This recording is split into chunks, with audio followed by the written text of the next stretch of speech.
302. Seja bem-vindo, Beto. Bom estudo para todos nós.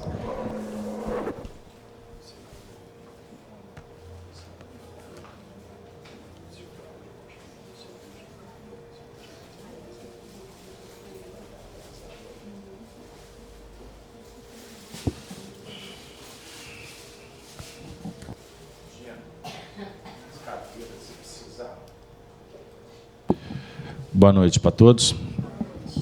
Jesus nos abençoe,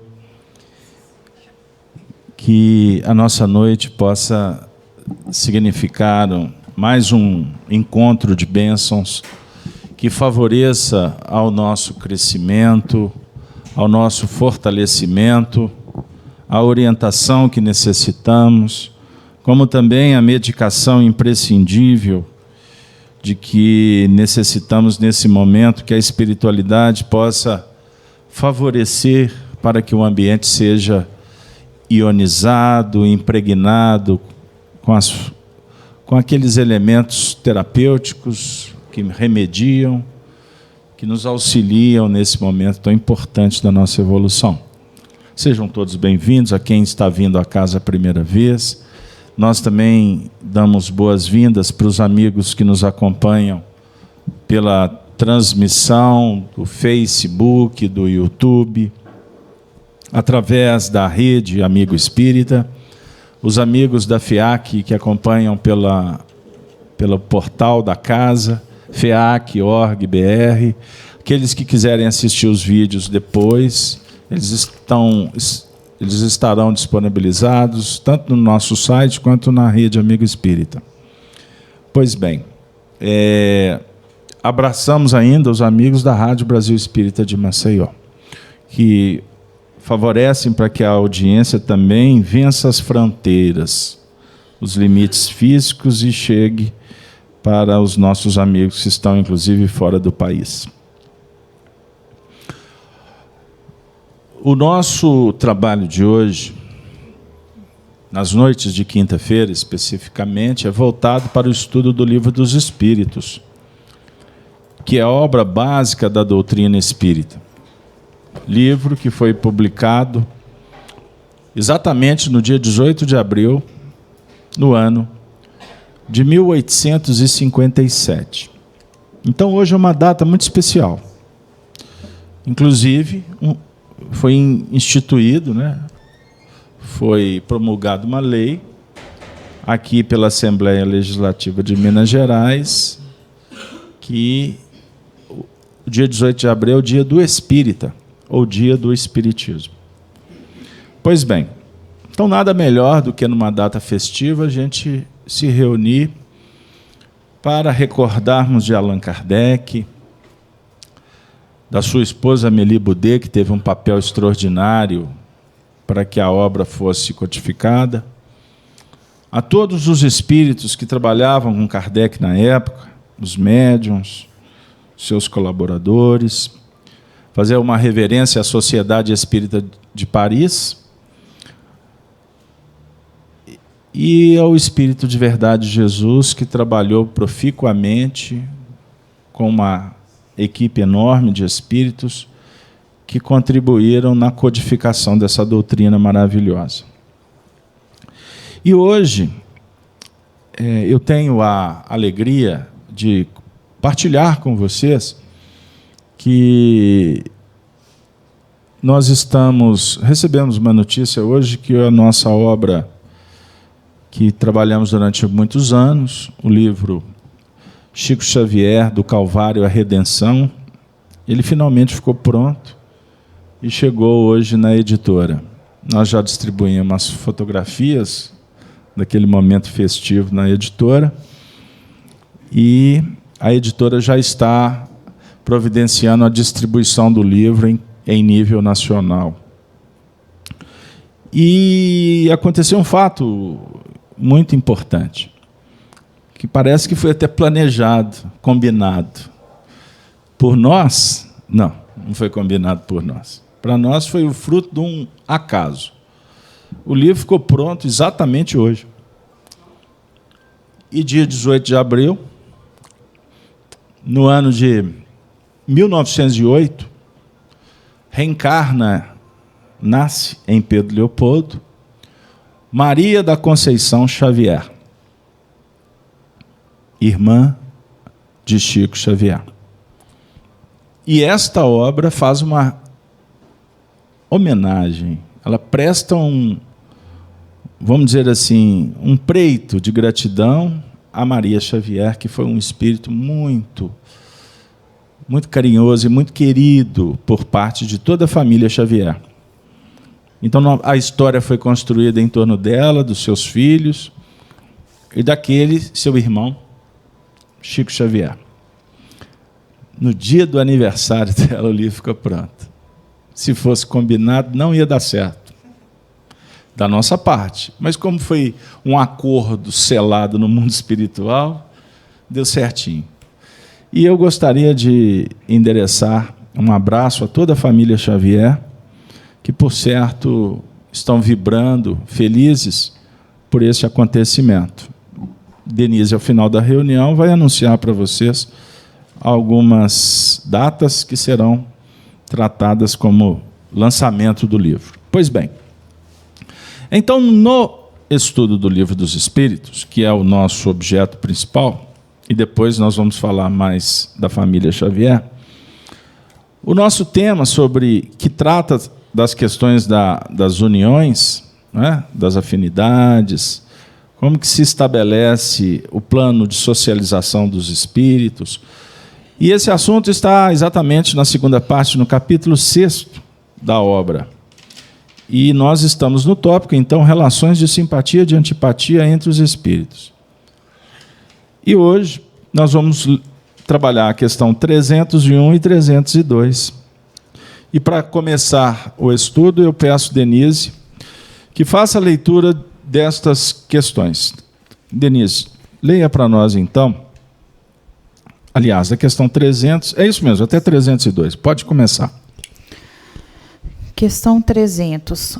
Dois espíritos perfeitamente simpáticos, uma vez reunidos, o serão pela eternidade ou podem se separar unindo-se a outros espíritos? Resposta: todos os espíritos são unidos entre si. Falo dos que atingiram a perfeição. Nas esferas inferiores, quando um espírito se eleva, não tem a mesma simpatia por aqueles que deixou atrás. Questão 301. Dois espíritos simpáticos são o complemento um do outro, ou essa simpatia é o resultado de uma identidade perfeita? Resposta: a simpatia que atrai um espírito para o outro é o resultado da perfeita concordância de suas inclinações, de seus instintos. Se um devesse completar o outro, perderia sua individualidade. Questão 302. A identidade necessária para a simpatia perfeita consiste na semelhança de pensamentos e de sentimentos ou também na uniformidade de conhecimentos adquiridos? Resposta: na igualdade dos degraus de elevação. Pois bem, obrigado. Então, esse tema é desafiador. A doutrina vem consolar, esclarecer. A doutrina espírita vem para nós num momento muito oportuno, no que remonta ao calendário da evolução planetária. E um dos pontos fundamentais da doutrina espírita é estudar a relação dos espíritos, entre os espíritos. Dos espíritos, nós poderíamos dizer a relação entre os espíritos desencarnados. Não é? Entre os espíritos, nós podemos fazer uma abrangência.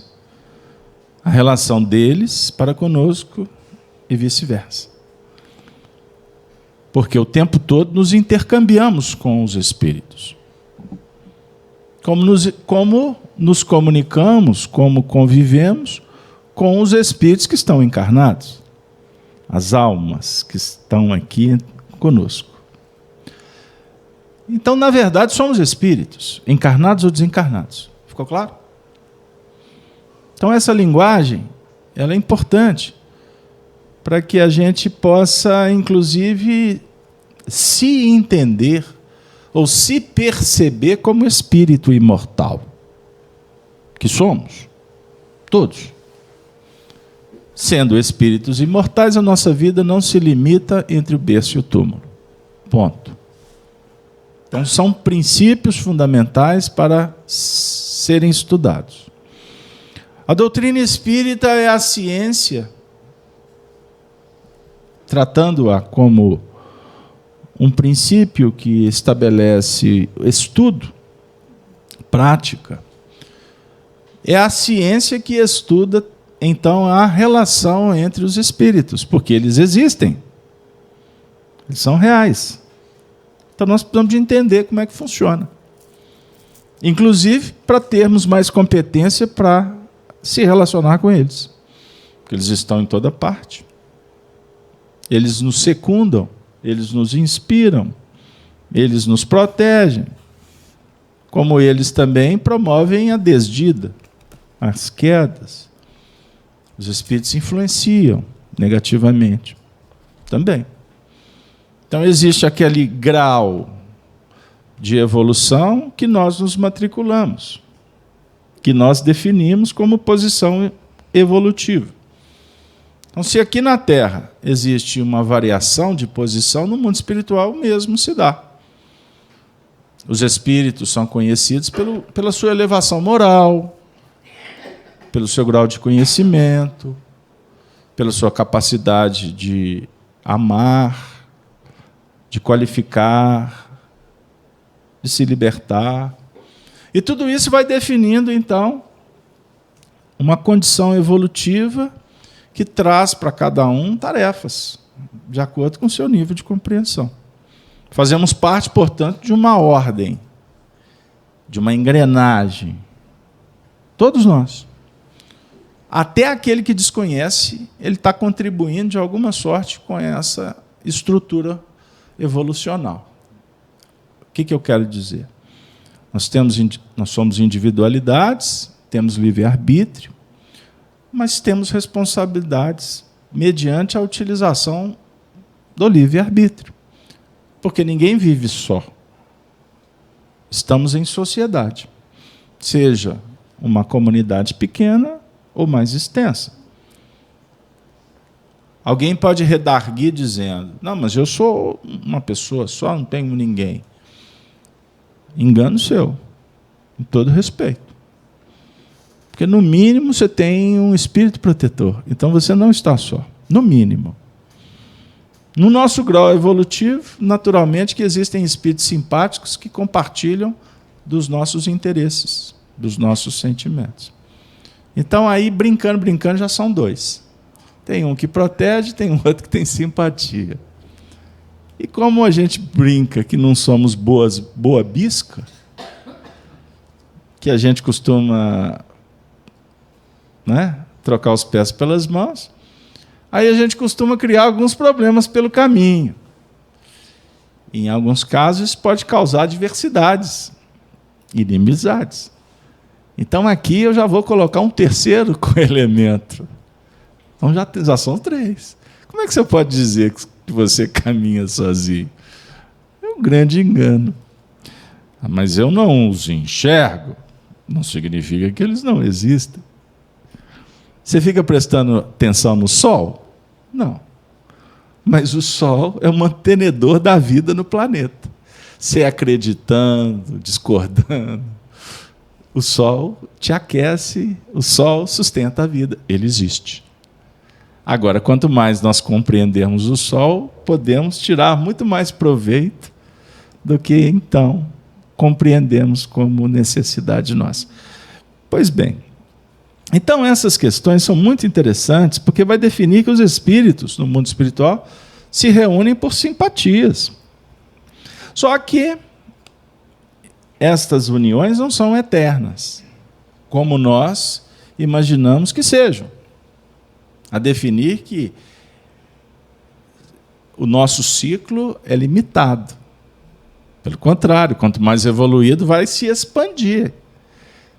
As relações vão se ampliar. Imagine você trabalhando em muitos lugares. Você terá muitos companheiros de trabalho nesses muito diversos lugares. O raciocínio é simples. Quer dizer, quanto mais limitado o espírito, menos relação ele terá. Certo?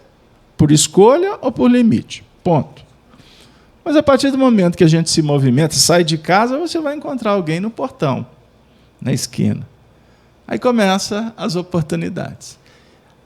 Os espíritos se reúnem por simpatia, por afinidade e por ideais, de acordo com a escolha, com um plano, com a meta, estaremos criando oportunidades de relacionar com aqueles que estão em busca do mesmo projeto. O projeto de estudar o Espiritismo. Quinta-feira, na casa de Kardec. Eu achei tão bonitinho uma companheira que não vem à casa há muito tempo. Aí me mandou uma mensagem. WhatsApp. De vez em quando funciona bem. Mandou uma mensagem. Ô, Carlos Alberto, hoje vai ter reunião na FEAC. Puxa vida, por mal dos pecados, como fala o católico. A mensagem foi disparada de manhã, mas eu só fui ler a mensagem lá no final da tarde. Eu fiquei até com dor na consciência. Eu falei assim, puxa vida, eu demorei a compartilhar o evento de hoje, né? Porque é um aviso que vai ter reunião. Mas ela não está aqui. Eu respondi. Teremos reunião.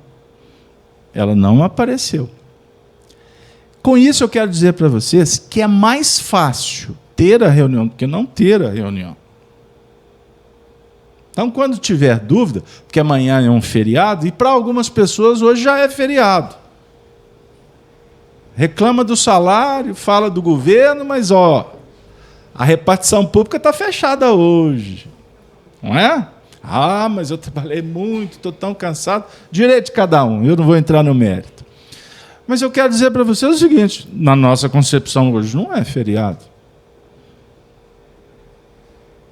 Aliás, amanhã só é feriado, não é? Para o mecanismo estrutural do país. Né? O banco fecha, a repartição não funciona, grande parte das alas hospitalares. Não é? Porque amanhã é sexta-feira da Paixão. Puxa vida! Que contrassenso!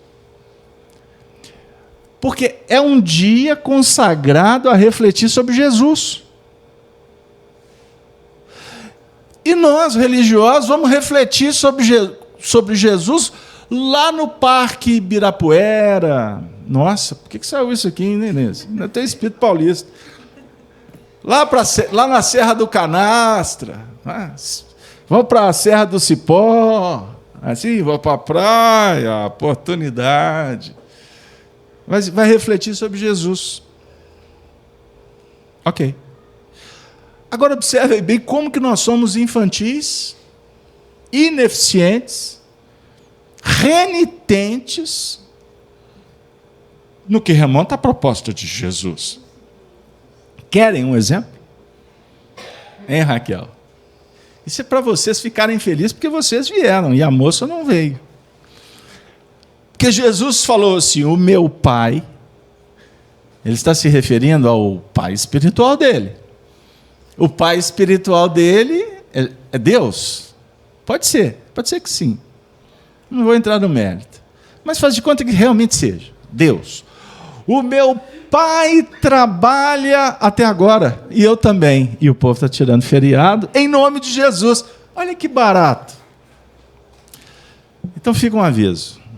Quando vocês tiverem dúvida se é feriado, se é meio feriado, telefona. Eu aposto que vocês vão ter a seguinte resposta: haverá reunião. Ponto. Então nós viemos para estudar a doutrina espírita e o Evangelho. Eu vim por esse motivo, você também. Foi ou não foi? Para namorar também, né? Você está se namorando. Pegando o pé deles. 3 semanas já. Semana que vem não volta. Voltaram. São educados. Então, para provar que voltaram. Mas eu quero dizer para vocês o seguinte: eu, Denise, a equipe toda aqui, viemos estudar a doutrina espírita e o Evangelho. Pode ser que alguns entre vocês não sejam amigos, nem colegas, nunca conversaram. Mas vocês estão aqui reunidos conosco por um objetivo. Certo? Então, esse ideal une todos nós. No mundo espiritual, as relações se estabelecem nesse nível. Pelas escolhas, os grupos se reúnem. Agora, é óbvio que se você vai repetindo os encontros, você vai estabelecendo graus ou tipos de relação. Okay? Você vai encontrar espíritos mais afins, você pode encontrar, inclusive, espíritos que não são afins. Você pode ter adversários do seu lado. Mas o ideal auxilia para que a gente esteja sentado juntos. Quer dizer, o trabalho fomenta, o trabalho ajuda, o trabalho movimenta. Fiz-me claro? Pois bem, então essas questões do Livro dos Espíritos está dizendo para nós que os espíritos se conjugam para crescer. Mas os espíritos não completam. Nós não nos completamos. Porque o que você tem dentro de você, você não dá para o outro. Aliás, quando você oferece um benefício para o outro, uma atitude benevolente, você não está tirando nada de dentro de você e dando para o outro. Você está irradiando um sentimento, um pensamento. E o outro pode se beneficiar no sentido de que esta vibração, esse envolvimento, seja um estímulo, seja um apanágio, seja um adocicado, que vai, na verdade, tocar a intimidade deste para que haja uma reação. Então, quando o indivíduo responde a um toque, a um abraço, a uma mamadeira, a uma sopa, ao cobertor, ele está, na verdade, saindo de uma zona de acomodação, induzido pelo outro. Então, o outro é um benfeitor. Mas o valor está no movimento que brota do indivíduo que estava sentado, até para dizer muito obrigado. Ou então para sair daquela condição também de agradecimento e querer retribuir. Seja para aquele que ofereceu ou para outrem. Deu aí?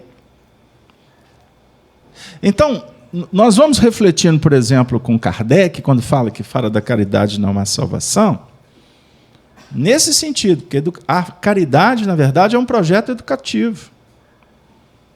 É educação pura, plena e que liberta. Então, não pense que sua vida vai mudar você sentado. Só naquela condição de receber. Não vai mudar. Você que tem que sair em busca do trabalho. E o grande lance é que o trabalho seja fomentado pelo conhecimento. Então, estude. Estudar o quê? Aquela matéria que te agrada e que você percebe que ela é boa. Que talvez não seja o outro que vai dizer o que você tem que estudar. A gente pode até dar um toque. Carlos Alberto, eu quero conhecer o Espiritismo. Que livro que eu devo ler? Eu costumo responder assim, que você deve, eu não vou responder. Mas eu posso dizer que você pode. Você pode ler Kardec. Leia Kardec, se você quiser. Se você se identificar, continue lendo Kardec. E se isso bater fundo, estuda Kardec. Está enamorado com Kardec? Casa com Kardec. Muda para a casa do Kardec. Porque você vai estar numa fonte muito legal. E que esta fonte vai te dar uma água pura para limpar o que é necessário e para que você consiga enxergar um pouco mais adiante. Aí você vai ler o que você entender que venha por complemento, ou que venha até substituir, dependendo do que você quer, do que você almeja. Nós aqui somos fanáticos futebol clube com Kardec. Não tem fanático torcedor? Não tem fanático religioso? Por que nós não podemos ser fanáticos com Kardec? Mas o fanatismo aqui é no bom sentido. Entenderam o que eu estou dizendo? Por quê? Eu estou aqui na casa de Kardec. Eu vou substituir Kardec por outro autor? Eu sou espírita. O que vocês acham de eu passar a ficar contando histórias da minha vida aqui para vocês? Em detrimento de falar de Allan Kardec. O que vocês acham? Ia cair bem? Podia ser 1 noite, 2 noites. Aí depois que acabou o tratamento, não volta mais. Aliás, porque tem muita gente que vem ao centro só por causa do tratamento. Se foi, valeu. Seja feliz. Mas eu quero dizer que mais importante que o tratamento é o conhecimento. Porque senão você vai precisar de tratamento a vida toda. Pegaram o que eu estou dizendo? O bisturi da verdade, do Evangelho, ele que vai realmente te curar. E repito, não é algo que está lá fora. O bisturi que vai fazer o corte, né, que vai abrir, ele está nas suas mãos. E ele se chama vontade. Boa vontade. Se você não operar, ninguém opera por ti. Pode vir alguém te dar uma injeção, resolve a catarata, hein? Dá um jeitinho na coluna, no ciático, hein, Denise? Tem um negócio assim? Um povo corajoso aí, que entra na faca mesmo, mas tudo bem. Aí depois recompõe, se não cuidar e manter, hein, Patrícia? Cai de novo. Pelo amor de Deus, não tem nada a ver, não, tá? Foi só o cair. O verbo cair não tem nada a ver com aquela queda. Senão fica parecendo que é discurso pronto. Não, não é isso, não. É o cair porque a gente cai mesmo. Agora, é muito bom quando a gente cai quando cai em si. Aí é que vale. Quando a gente cai em si. O Emmanuel diz que quem está doente deveria valorizar a cama. Porque o repouso na doença, para recuperar, ele tem uma função pedagógica especial. Fazer com que nós possamos refletir naquilo que nos levou à cama, para a cama. Mas, geralmente, sabe o que a gente faz? A gente luta para sair da cama para voltar a fazer tudo aquilo que nos colocou na cama. Aí você recupera e volta para a cama. Recupera. Aí chega uma hora que o corpo já não responde mais. Aí fica na cama. E da cama para o caixão costuma ser um caminho breve. Nossa, Carlos Alberto. Nossa, você está tétrico. Não, é porque, na verdade, eu falo do caixão assim com muita tranquilidade.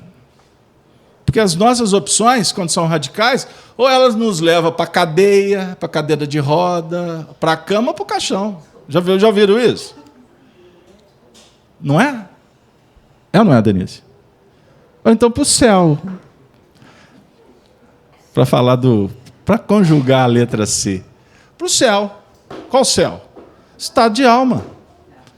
Estado de alma. Céu é estado de alma, não é céu que está lá fora. Então, o conhecimento é extraordinário para a gente entender e, inclusive, agradecer a relação espiritual que nos ajuda tanto. Viemos a FEAC estudar. Ligamos o computador para refletir. Quantas coisas boas podem estar nos acontecendo agora? Quem sabe essa noite possa surgir um assunto e esse assunto seja suficiente para te ajudar daqui a 22 anos, e 3 meses, e 4 horas, e alguns minutos. Anota aí. Porque a mensagem do Evangelho é atemporal. Pode ser que o que você está estudando aqui te ajude daqui a meia hora. Como pode te ajudar daqui a algum tempo, né? Pode ser em outra vida. Você sabe que tem pessoas que se aproxima do espiritismo para se preparar para ser espírita em outras existências? É possível. Porque é necessário um grau de entendimento. Costuma você estar recebendo aqui um banho de informações, aí daqui a pouco você quer saber da coisa, isso não valeu de nada. Aí sai, abandona e tal, vai perambular pela senda da vida até chegar lá na frente as coisas. E esses recursos aqui começam a ser procedentes, producentes, daqui a muitos anos. Aí costuma o indivíduo falar assim, poxa, como que o espiritismo está me ajudando agora? Aí costuma a gente falar assim, pô, podia ter ficado, podia ter aproveitado mais. Deus vai estar te cobrando alguma coisa? Absolutamente. A vida que está te chamando para uma experiência, para uma vivência que exige uma certa bagagem. É muito bom você ir viajar com suprimentos adequados. Já aconteceu um acidente de percurso e você falar assim, puxa vida, eu tive um insight, está aqui a ferramenta. Agora eu posso trocar o pneu. Engraçado, na hora que eu estava saindo de casa, eu estava deixando a blusa de frio, eu desci as escadas, eu lembrei da blusa de frio. Aí voltei, peguei a blusa de frio. E agora está fazendo frio. Olha a blusa. Será que foi alguém que me ajudou? Pode ser que sim. Mas pode ser a sua experiência, porque você já passou frio, você já ficou sem condição de trocar o pneu. Aí agora você não vai repetir. Você passa a ser previdente. Você, ao invés de suprir, você vai antecipar. Ao invés de remediar, você já trabalha na profilaxia. Nós estamos apagando muito incêndio atualmente, porque a gente entra no campo de batalha sem nenhum suprimento, sem nenhum elemento, sem nenhuma arma necessária para enfrentar. É ou não é? Ou porque nós fizemos escolhas não muito agradáveis no ontem. Mas a espiritualidade, conforme nós estamos vendo aqui nessas questões, vem mostrar a importância da conjugação dos esforços. Mas não existe metade que se completa. A sua experiência é a sua experiência. A minha é a minha. Você vê a vida diferente de como eu vejo. Agora, quando juntos, podemos trocar experiências no sentido de que o incentivo, o conselho pode ajudar, pode favorecer, pode, muitas vezes, nos alertar. Aquele que está do nosso lado pode ser até instrumento dos espíritos para nos ajudar. Tudo isso acontece na relação. E no mundo espiritual isso se perpetua. Perpetua no sentido de se estende. Você tem uma alma afim, uma relação muito boa aqui na Terra, ela se prolonga. É lógico, é boa. Por que vai acabar? Pegaram o que eu estou dizendo? Isso é extremamente consolador. Você está do lado de seres que você ama hoje, agora. Aqui na Terra, isso tem um prazo de validade. Não é fato?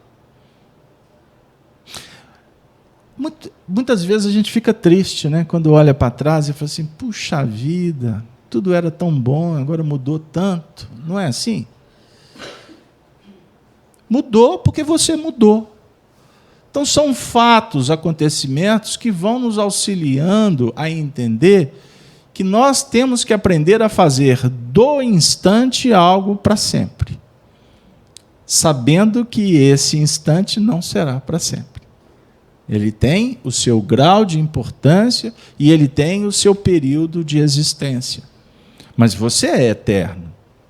É uma grande bobagem você querer voltar para viver o que você viveu ontem. Você não vai conseguir, porque você hoje vê a vida diferente. As pessoas também mudaram. E estas mudanças oportunizam, dizem para nós o tanto que a gente está progredindo. O valor do ontem não é mais o valor do hoje. E muito menos o do amanhã. Certinho? Então, nós temos no Espiritismo essa oportunidade de compreender a beleza da vida, a eternidade que ela define, as nossas escolhas como fatos que repercutem, e repercutem para além do túmulo, porque, aliás, a nossa vida de hoje é uma extensão do que antecedeu o berço. Esse parâmetro berço e túmulo, ele é muito importante para a gente sempre se recordar. Você, um momento, começou. Chegar-se-á um tempo que haverá uma interrupção. Mas esse começo, ele, na verdade, é um início de uma etapa que é um prolongamento de uma etapa anterior. Ficou claro? Então, quem está junto hoje, esteve junto ontem, em outras bases. Aqueles que estão distantes poderão estar conosco amanhã. Então, não sofra por aquilo que não tem sentido sofrer. Por exemplo, não se perca, não se deprima em função do que o outro está fazendo. Como também não se exulte, não se exalte em função das escolhas do outro. Porque amanhã você pode se decepcionar também. O que vale na nossa vida é o tesouro que nós trazemos dentro do próprio coração. E é muito bom quando esse tesouro pode ser repartido, como bênçãos, como entrega, como serviço, como colaboração para aqueles que estão conosco. Pois bem, e nessas relações com o mundo espiritual, esse valor da amizade, do carinho, do respeito, ele é um dos bens mais extraordinários que um espírito leva consigo. Bem-aventurado quem é grato, quem opera com gratidão. Bem-aventurado quem valoriza. Bem-aventurado quem guarda, quem alimenta memórias. Porque as memórias são sagradas na nossa vida. Hoje, no dia 18 de abril, que nós estamos também comemorando o nascimento de Maria Conceição Xavier, que há 111 anos, lá atrás, na pequena Pedro Leopoldo, chegava naquele berço da família Xavier. E ela desencarnou em janeiro de 1981, já velha, enferma, depois de uma vida de muita dedicação, de muito esforço, de muito trabalho. Ela viveu em função do próximo. Cuidou, criou, educou uma família. Mas essa família também se torna instrumento fundamental, arrimo, para que ela pudesse amar outras pessoas também, ampliar o seu nível de relação. E ela, então, sai pelo mundo para fazer o bem.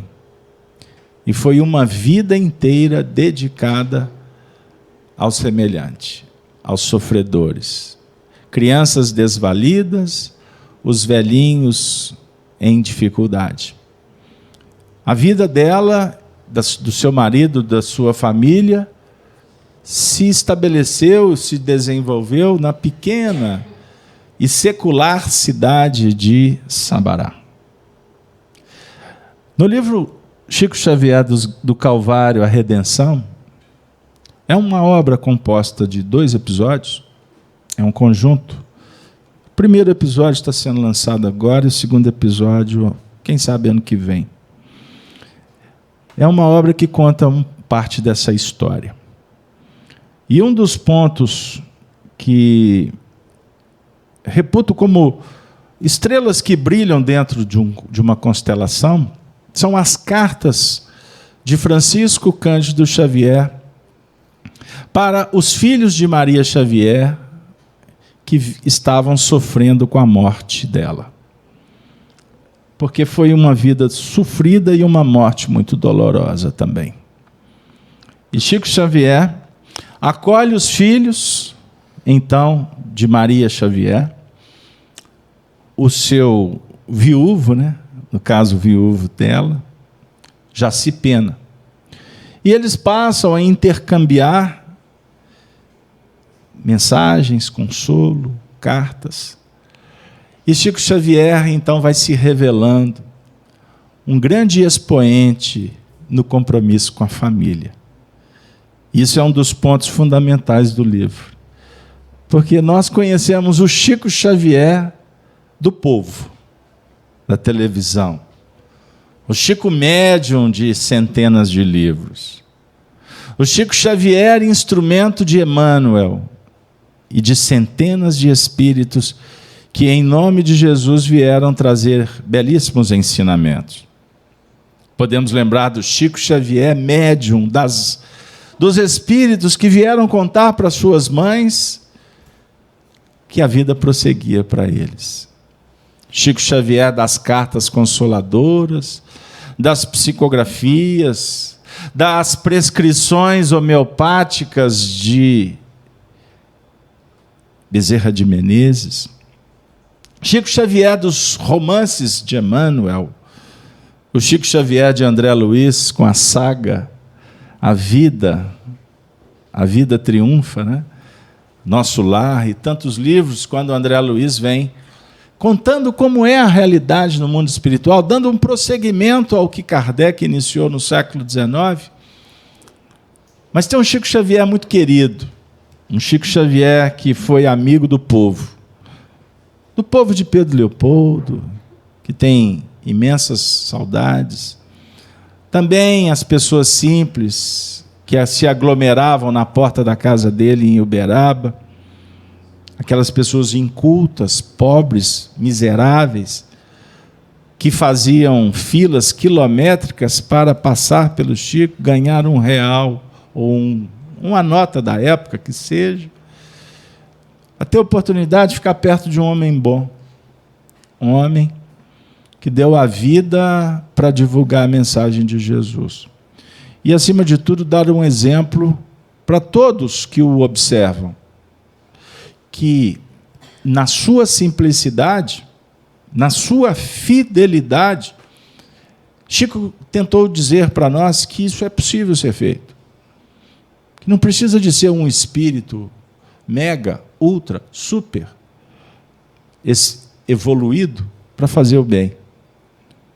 Ele nasceu de uma família simples, em 1910, filho de Maria João de Deus, que era na verdade, filha de uma lavadeira. Ela também se torna lavadeira, casou aos 14 anos. Mas um detalhe importante, que Maria João de Deus, a mãe de Chico, era filha de uma escrava. Uma negra que vivia na cidade de Santa Luzia, de nome Francelina Gomes. O mundo espiritual escolhe aquele berço, naquela base, naquela árvore genealógica efetivamente brasileira, para que Chico pudesse iniciar uma trajetória que, graças a Deus, ele conseguiu levar até o fim, de uma forma inquestionável. E ele, Chico Xavier, também foi o Chico Xavier da família, o irmão, o filho, aquele filho que amou, respeitou seu pai, João Cândido Xavier, que era uma pessoa simplória, que não entendia a mediunidade dele, mas Chico sempre o respeitou como ele o era. O Chico Xavier, irmão das irmãs, que sem as mães, porque a mãe primeira, mãe de 9 filhos, Maria João de Deus, desencarna. E eles ficam órfãos, 9 órfãos. O seu João Cândido casa novamente com Cidália Batista, e aí nasce mais 5. Então Chico tinha 14 irmãos. E ele se comportava com cada irmão de uma forma extraordinária, porque ele adequava às necessidades de cada um. Eu ouvi da boca de Lucília e a outra irmã Cidália com S, ou com C, melhor dizendo, que morava em Pedro Leopoldo, elas contando como que Chico era carinhoso com elas quando adolescentes, quando elas começaram a sentir os primeiros movimentos femininos mensais, né? As cólicas. Como que era bom deitar na cama e o Chico vir passar a mão na barriguinha, nas regiões apropriadas. Como acalmava, como diminuía as dores. Esse era o Chico Xavier, que sentava com as mulheres, tricotava, conversava, como também conversava com os homens, de acordo com os discursos, os diálogos. Ele tinha uma capacidade de adequação extraordinária. O Chico que dava conselhos respeitosos quanto às escolhas. Eu lembro de Lucília falando para a Dália, lembra, Dália, quando a gente era convidado para ir nas festas, quando o negócio era meio complicado, a gente perguntava para o Chico, Chico, você acha que a gente deve ir? E ele respondia, vocês que sabem. Quando ele dizia isso, a gente já sabia que o trem não ia ser bom. Mas quando ele falava, vai, aproveita, dança, a gente ia confiante. Quer dizer, quando ele sentia perigo no ar, ele não interferia, ele só falava, vocês que sabem. Mas quando era suave, vai, sejam alegres, aproveitem a vida, namorem. Esse era o Chico. Pessoa simples, uma pessoa do povo. Então nós estamos tendo a honra de escrever, de deixar para a posteridade, como pretensos colaboradores de uma biografia muito vasta, que é a dele, com esse segundo trabalho, porque nós já tínhamos feito, junto com Arnaldo Rocha, também um saudoso amigo, em 2006, o livro Chico, Diálogos e Recordações. E eu pedi licença para os espíritos, ao nosso patrono Allan Kardec, para que, embora seja o dia do Livro dos Espíritos, mas é o dia de Maria Xavier, e eu gostaria de falar mais sobre ela. E pedi então uma oportunidade para trazer aqui, nesses momentos que vão definir o encaminhamento da reunião, trazer uma coletânea de falas de Chico Xavier, endereçada para estes sobrinhos órfãos da mãe Maria Xavier, que houvera desencarnado. E o Chico diz assim, para especificamente a Cidália, que era uma das filhas de Maria Xavier. Ele fala assim, num texto intitulado Memórias Sagradas: a vida, aos poucos, me ensinou que, de todos os entes amados, a lei de Deus nos permite receber apenas uma parcela maior ou menor nas alegrias da convivência. Da parcela de tempo que a lei divina me permitiu receber, da presença de nossa querida ausente, Maria Xavier, que tinha desencarnado, do ponto de vista do intercâmbio mais íntimo, guardo as mais belas recordações. Maria Xavier merece esta homenagem justa e bela, da família que, com a bênção de Deus, ela soube constituir. Deus abençoe a vocês todos, filhos reconhecidos e amados, que a nossa querida ausente sempre guardou no coração por estrelas da providência divina. Filhos queridos, aos quais ela entregou a alma e a vida, conquanto sempre amasse e amparasse, tanto quanto possível, aos filhos de outras mães. Então ela amava os filhos, mas amava os filhos de outras mães. Existem pesares para os quais as expressões humanas ficam muito aquém da amplitude com que nos honram o espírito. E por isso mesmo, se imobilizam dentro de nós, como que arquivadas no íntimo, sem possibilidades para a manifestação real, através de frases que possamos dizer. Para nós, a ausência da nossa querida, de quem me foi inesquecível mãe, para você, inovidável irmã, é uma destas dores pessoais intransferíveis. Me resta dizer que Deus a todos fortifique e abençoe, a fim de que cada um de nós, no lugar de serviço em que os desígnios do mais alto nos situaram, possa honrar-lhe a memória com o desempenho dos nossos deveres, mesmo com o espírito da ausência a ferir-nos os corações. Honrar-lhe a memória com o desempenho dos nossos deveres. Já pensaram nisso? Quando estamos diante da ausência dos seres que amamos, Chico está dizendo que a gente honra a memória deles é cumprindo os próprios deveres. É a melhor homenagem que possa ser prestada. Mesmo com o coração ferido, sangrando, é através da força do trabalho que o indivíduo se soergue e que favorece para que as relações com o além-túmulo sejam produtivas. Ao invés de desespero, lamentações, murmúrios, lembrar com saudade é fazer o que eles faziam quando estavam dispostos a exercer o trabalho que os auxiliava. Agora, prestem atenção num ponto que Chico trata.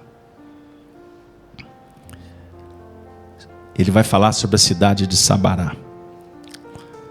O nome de Sabará era Vila Real de Nossa Senhora da Conceição do Sabará. É importante pensar que a nossa Tiquinha, apelido, quando nasceu, contava meu pai. Ela foi consagrada por mamãe, Maria João de Deus. Ela foi consagrada a Nossa Senhora da Conceição.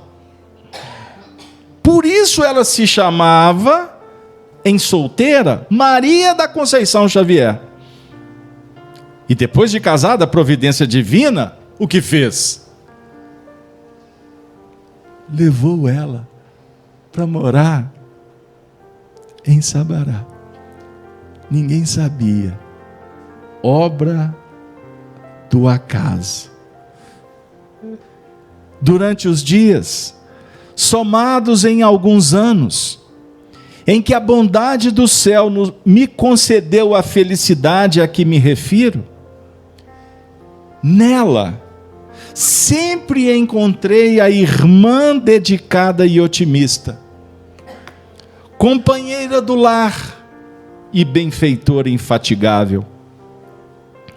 As tarefas e lutas a que fomos ambos chamados em setores diferentes não podiam apagar em meu coração o amor fraterno em que a vida nos unira. Imagine o Chico Xavier com o volume de trabalho, a quantidade de pessoas que ele atendia.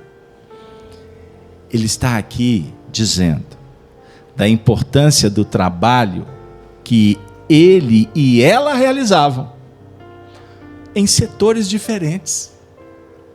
Mas ele está dizendo que, no caso dele, mesmo envolvido em tantas coisas, jamais apagava no íntimo a saudade, a alegria de tê-la como irmã, trabalhando aonde ela trabalhava. Quer dizer, ele não valorizava, ele não superestimava o que ele fazia. Ele favorecia, ele enaltecia o que ela fazia, a definir que o que você faz, o que importa é a oportunidade de fazer. Se tem o peso 1, se tem o peso 100, não interessa. O que vale é o fazer. Porque cada um está no setor diferente, mas no mesmo projeto chamado evolução. E Deus não olha diferente para ninguém. Cada um segundo as suas obras. Cada um diante do que pode. E assim a vida continua. E o Chico ainda diz, mas mesmo assim, há uma extensão do meu pesar ao vê-la partir antes da grande mudança. Ele trata a desencarnação como uma grande mudança. E ele está falando que ela antecedeu a ele. Ela foi primeiro. Ao mesmo tempo ele está dizendo, em breve serei eu. Dói. É difícil. É difícil para quem ama, não tenha dúvida. E não existe problema nenhum nesse sentido.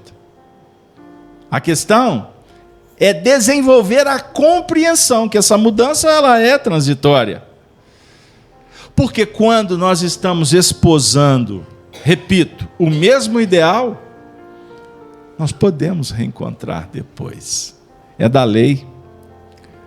Aí o Chico diz assim, a perda de um soldado, mesmo com quase 53 anos de serviço e lealdade ininterruptos, ou a perda de uma longa batalha, não significam derrota numa guerra.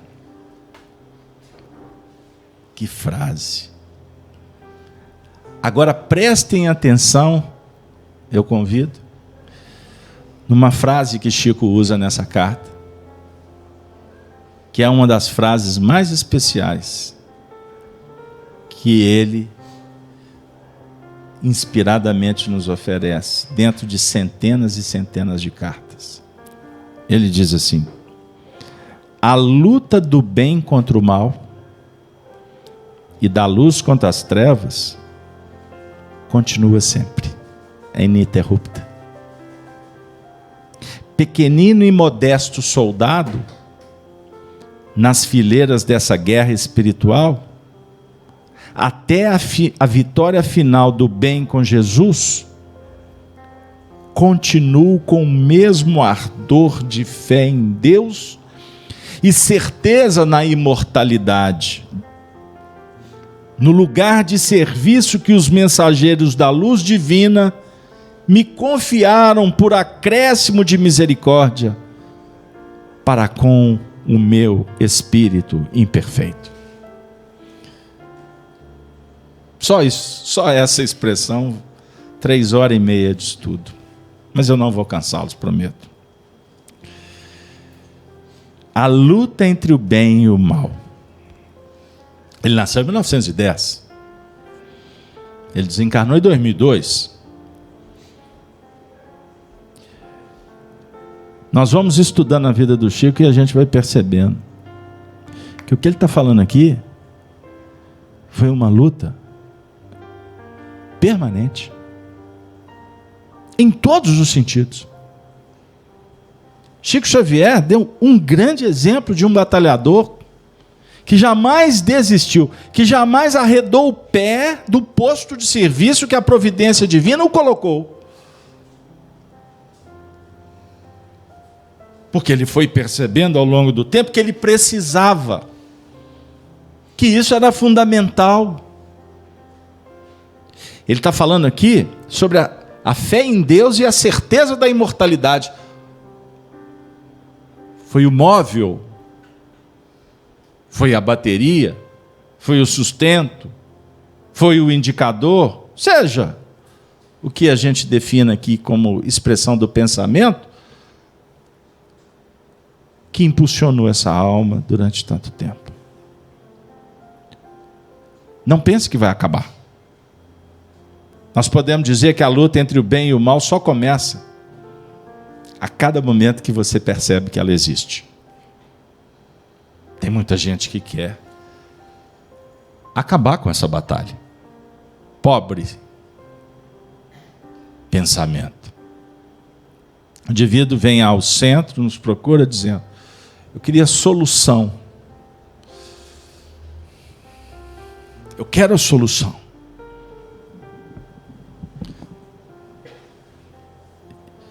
E muitas vezes a gente pensa, mas agora só está começando, como que você já quer a resposta final? Porque, diga-se de passagem, quando o indivíduo desce as escadas e entra nessa casa, que é tida e a vida como a casa de Kardec, ele está vindo aqui para buscar elementos para que ele utilize na batalha. E enquanto ele, como um soldado, está operando, significa que ele está crescendo. Porque ninguém aprende na fanfarra, na festa, na facilidade. A festa, que eu digo, é com a conotação do mundo. Vocês já observaram como que somos infantis? A humanidade.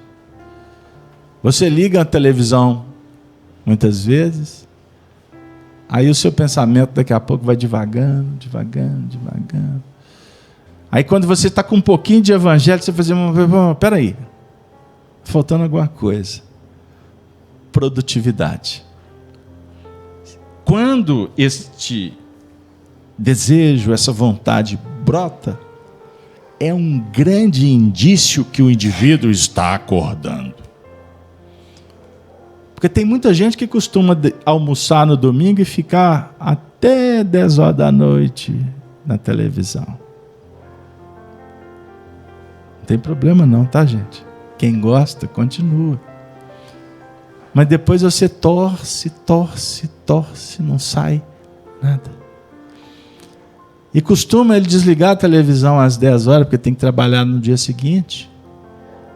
Vazio, cansado. E estava ali em nome de um descanso.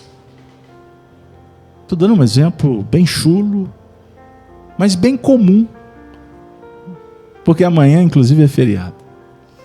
Pegaram aí o que eu quero dizer? Não sou nenhum lutador contra as tertúlias, os descansos, os folguedos. Não é isso que eu estou falando. Porque há tempo de semear, há tempo de colher, há tempo de trabalhar, há tempo de repousar. Ficou claro o que eu quis dizer? Eu estou falando aqui do despertar da consciência no que remonta aos nossos compromissos. Porque são eles que validam a nossa permanência. Como assim? Nós muitas vezes queremos fugir, sair em pleno voo. E quando operamos assim, por vaidade, por orgulho, por egoísmo, chega lá na frente, a gente vai percebendo que a gente saiu de um problema para entrar em outro. Porque abandonamos um projeto. E este projeto, na sua maior parte, foi combinado por nós antes de uma grande mudança. Porque vir do mundo espiritual para a Terra é uma grande mudança. Como o Chico está tratando, que ir para o mundo espiritual é uma grande mudança. Está de acordo? Imagine você, a partir de agora, receber uma notícia. Você não tem mais casa, você não vai ter mais roupa, você não tem mais nada, você não tem mais família, você... Ué, o que será de mim? Você morreu. Já pensou nisso? Você é novo ainda. Quando você chegar na minha idade, você vai começar a pensar. Porque está passando caboclo. Imagine você ter uma notícia que a partir de agora você não tem absolutamente nada. Que você está num vale escuro, sem saber se vai para a direita, para a esquerda. É o que acontece com muitos que desencarnam. Por quê? Porque não estabeleceram nenhuma meta. Não fizeram nenhum plano. Empurraram a vida a toque de caixa. O que esperar pós-túmulo, amigo? Nem crença, nem fé, nem religião. Que para muitos, extremamente valoroso. O ter alguma fé. Ou, melhor, alguma religião. Porque elas cumprem um papel, muitas vezes, educativo. Porque o grande povo, a grande população precisa do norteamento, precisa da heteronomia. Grande parte do povo tem que ter medo, tem que ter culpa, tem que ir lá adorar o ídolo, o santo, pagar a promessa, dar o dízimo. Bilhões de pessoas precisam disso ainda. Mas o que anda acontecendo no mundo? A torre de Notre Dame pega fogo. A mesquita em Jerusalém incendeia-se também no mesmo momento. O que é isso, amigo? Obra do acaso? O acaso é uma palavra inventada pelos homens para disfarçar o menor esforço. André Luiz, capítulo 16 do livro Nos Domínios da Mediunidade. No capítulo intitulado Mandato Mediúnico. Repito, o acaso é uma palavra inventada pelos homens para disfarçar o menor esforço. É muito mais fácil falar, por acaso. Você não sabe e nem procura saber, então você diz que é por acaso, ou que é milagre, que é coisa de Deus. Porque você não sabe, você desconhece. Por trás de todo acontecimento existe uma ciência que pode explicar. Para isso você tem que, se tem interesse, você tem que correr atrás. Porque senão você vai continuar sendo mais um destes bilhões de espíritos que são teleguiados pela Rede Globo, pela CNN. Estou falando de televisão, hein? Vocês vão sendo guiados pelo que se vende na mídia, acredita em Papai Noel. Muitas vezes você está vendo uma briga no poder lá, mas é tudo ajustadinho para enganar. A riqueza do mundo hoje está na mão de 1% da população. Sabiam disso? 1% é rica. 99% não é rica. Quer dizer, existe um problema de distribuição. A definir que o sistema é um sistema falido. Ok? A sociedade está entrando num colapso em função das descobertas, da tecnologia. Então tem grande parte do sistema financeiro hoje está muitas vezes sem rumo, não sabe onde que vai parar. Não é? A sociedade, quantas profissões vão deixar de existir daqui a 5, 10 anos? Abrem os olhos. Eu falo para os meus filhos, pensa já em profissões que estão nascendo ou que ainda têm longevidade. Porque a maioria destas profissões hoje não existirão amanhã, serão substituídas por uma inteligência artificial. Aonde que vai parar? O que será de bilhões e bilhões de pessoas sem emprego? Vocês têm visto isso? Vocês têm achado trocador de ônibus? Recepcionista de banco? Gerente de banco? Hein? Tem visto por aí? O que será dessa classe maravilhosa dos advogados? O que vai acontecer lá na frente? Então o mundo está num processo de uma transformação extraordinária. Então o edifício de Notre Dame, das mesquitas, das pedras sobre pedras, do materialismo e da religião, da ciência, porque quando eu falo materialismo, nós podemos encaixar o materialismo tanto no hedonismo, no consumismo, como eu posso encaixar o materialismo na religião também. Aliás, as religiões foram inventadas pelos homens. O Cristo não inaugurou nenhuma religião. Somos os homens que interpretamos e que criamos os sistemas, que com o passar do tempo serão substituídos pela ciência do bem viver. Ok? Ok, assim, na minha ideia, né? Não é que vocês estão concordando com isso. Porque eu gostaria muito que todo mundo discordasse. Aliás, a ideia é fomentar a discordância, não a discórdia. Porque se você está dizendo amém, pode ser que você também está sendo maquietado, né? Está sendo manipulado. E por isso é que nós estamos sofrendo. Então, nós estamos vendo um sistema ruir. Qual o outro que vai substituir? Se os prédios estão caindo, hoje eu passei no centro de Belo Horizonte. Aí eu estava com um adolescente e fui falando, tá vendo? Aquilo ali era isso, aquilo ali era aquilo. Aí ela falou assim, uai, mas e agora? Eu falei assim, agora está virando terra de ninguém. Um mundo assombrado, o centro da cidade de Belo Horizonte. Não é? Pode ser que no futuro eles reconfigurem, aí vai ser o centro histórico, aí vai ser tudo muito diferente, etc. Beleza, ótimo, ok. Mas vocês que são um pouco mais novos do que eu, como era a Avenida Afonso Pena há 30 anos atrás? Como é que era a sociedade de Belo Horizonte lá naquele período? Tudo mudou. Tudo mudou.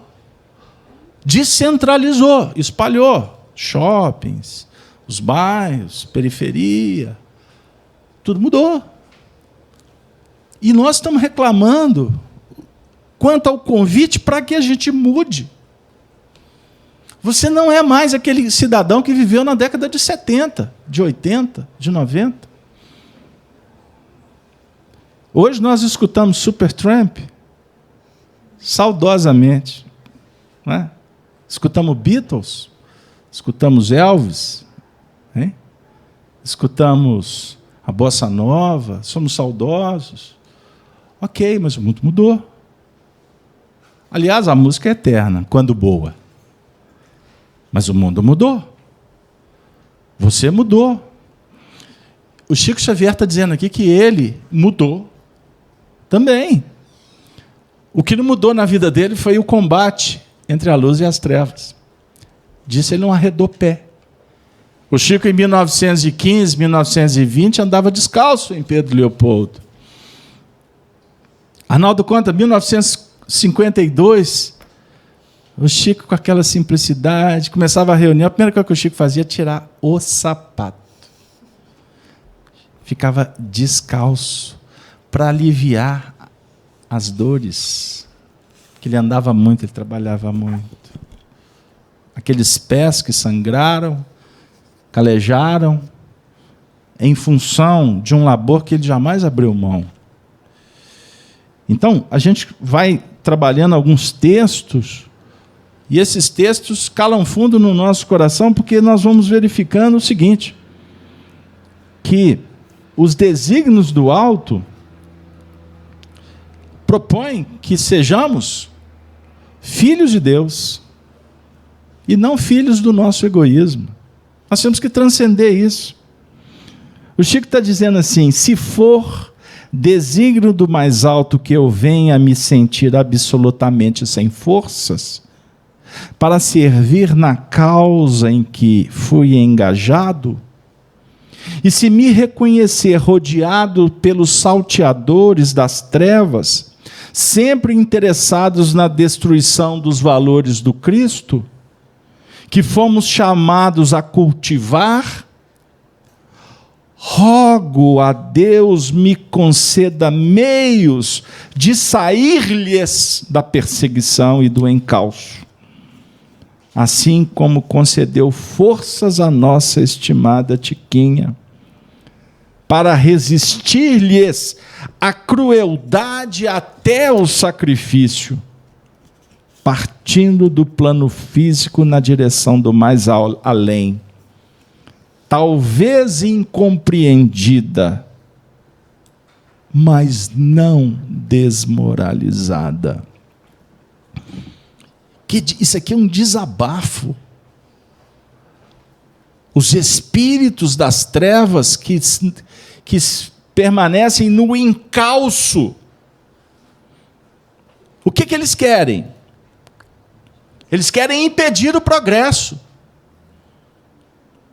Os espíritos que ainda vibram nas faixas da retaguarda fazem de tudo para impedir que a luz se esparja.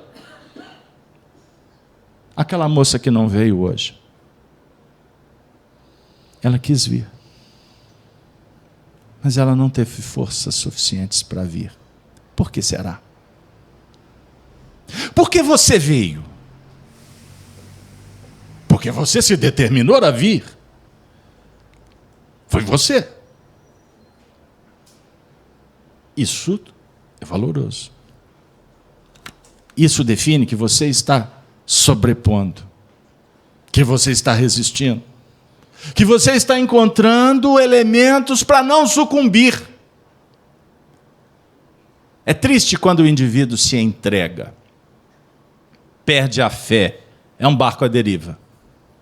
A pior coisa que pode acontecer na vida de um ser é perder a fé.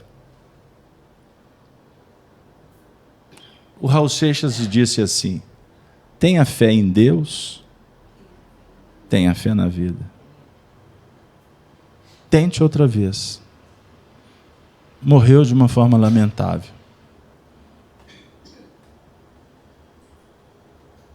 Dentro de uma análise humana, ele perdeu. Mas quem sabe essa frase ecoa na intimidade dele, aonde ele se encontra, e ele está tentando outra vez. E você? E nós? Estamos tentando outra vez? Eu aposto minhas fichas que sim. Porque, diga-se de passagem, não é fácil ficar aqui esse tempo todo ouvindo, sentindo, refletindo, discordando, concordando, dá sono, dá vontade de ir embora, fica doido para chegar amanhã que é feriado, vou dormir até tarde. Não é fácil, eu sei. O expositor não ajuda, a mensagem é dura. Mas me perdoe. Eu acho que nós não viemos aqui para brincar. Eu gosto de brincar de viver. Brincar de viver é muito bom, mas não brincar com a vida. Nós não podemos brincar com a nossa missão de ser mãe. Eu não posso brincar com a missão de ser pai. Posso? Eu posso só me aventurar a dizer: meu filho, eu sou seu pai, e daqui a pouco eu sou seu amiguinho. Vamos juntos para as baladas. É coerente? Não tem problema nenhum ir para balada, não, tá? Quem gosta. Mas no meu caso não cabe mais. Já fui demais. Conheço. E quando eu falo de qualquer assunto é porque eu vivi. Eu não li em livros. Eu passei pela vida em todos os caminhos que vocês possam imaginar. E graças a Deus, em todos eles eu fiz amigos. E respeitei pessoas. E continuo amigo. Porque amigo, para mim, não tem a ver com o que faz, mas com a sua condição de ser irmão, de ser filho de Deus. Embora concordando ou não. Amigos. É mais ou menos uma lição que nós estamos tentando entender, estudar, praticar com Jesus. Chico Xavier foi amigo. E ele está sendo extremamente amigo da Tiquinha, da Maria Xavier. Porque é Chico Xavier que assina essa obra, esse projeto, de homenagear os seus familiares. É o mesmo Chico Xavier que assina essa obra. Eu falo agora publicamente. Porque é ele que nos autorizou a revelar, a trazer para o público espírita um pouco do que ele pensava, do que ele sentia. E temos muitos depoimentos que ele diz: como eu sofri. Quantas vezes eu me internava em meu quarto para chorar. A partida da Tiquinha, as minhas dores, os meus limites. Quantas vezes? Porque o povo lá fora esperava o que eu não podia ser. Eles acreditavam que eu era o que na verdade eu não sou. Santo, perfeito. Não. Mas eu também não podia decepcioná-los falando que eu não o era. Puxa vida. Meu Deus do céu. Como nós somos infantis. Inclusive em querer fazer dele Deus. Até hoje. Isso é uma realidade do movimento espírita. Quando acontece nas mídias, fora do movimento espírita, a gente entende. E que bom que aconteça, porque estão escrevendo história, ótimo. Mas dentro do espiritismo, só configura para nós que grande parte dos mitificadores, não é? Dos fanáticos, conhecem de espiritismo como a maioria dos neófitos que estão chegando, precisando apenas do esclarecimento. Quer dizer, o conhecimento não está promovendo mudanças. É de periferia. Por isso, meus queridos amigos, que Deus nos abençoe nessa casa de Kardec. Porque a nossa tarefa é árdua, mas é muito boa. Porque é melhor trabalhar com fato do que se engaiolar nas ilusões. É melhor olhar agora para o que você precisa de cuidar do que transferir para o médico, para o psicólogo, para o terapeuta, para a enfermeira, para o moço da farmácia. É muito melhor você encarar para tentar trabalhar na profilaxia do que remediar amanhã. Cuida, encara, enfrenta. Porque essa batalha, ela não pode ser inglória. A batalha do bem contra o mal é de toda hora, é de todo momento, mas o que há de vencer é luz. Foi Jesus quem disse: eu venci o mundo. Ide, porfiai, lutai, entre pela porta estreita, renuncia, abre mão, é isso aí. Suar, sangrar. Carrega e sangra os pés, mas não sangre o outro. Não mate, não tire esperança. Somos senhores do nosso próprio destino. E para o próximo, a nossa missão só é uma: distribuir flores. Flores do respeito, da amizade, da celebração, do apoio, do incentivo, da negativa. O não é flor também, quando dito na hora bendita. Sejamos cristãos. Que Deus nos abençoe. Que a nossa vida possa definir para nós que Calvário projeta redenção. E o Calvário máximo, esplendoroso, incomparável, que precisa de ser estudado, é o do Cristo. Mas não olhe para esse Calvário como símbolo de morte. Não. É uma grande mudança para que no terceiro dia haja ressurreição. Vida.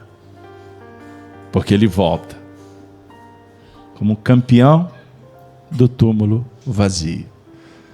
Jesus é o agente do bem, é o fomentador da esperança e é aquele coração que nos aproxima, inclusive, dos entes que amamos e que hoje nos antecederam na grande mudança.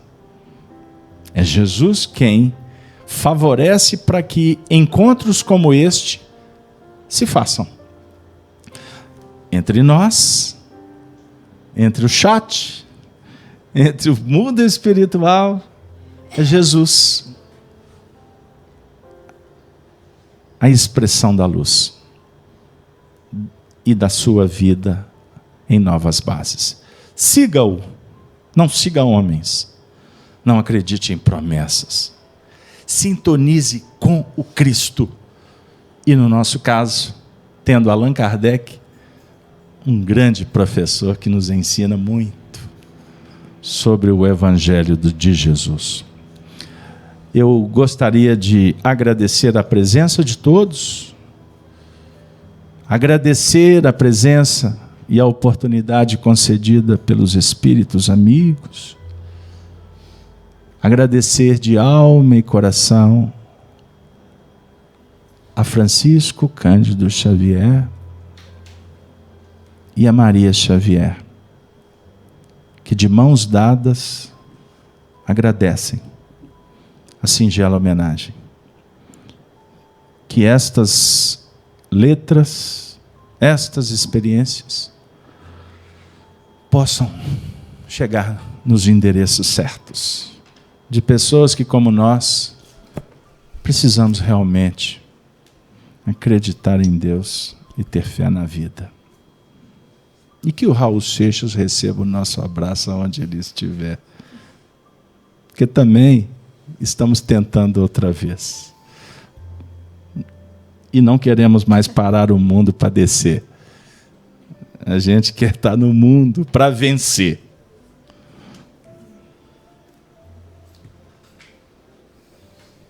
Que assim seja.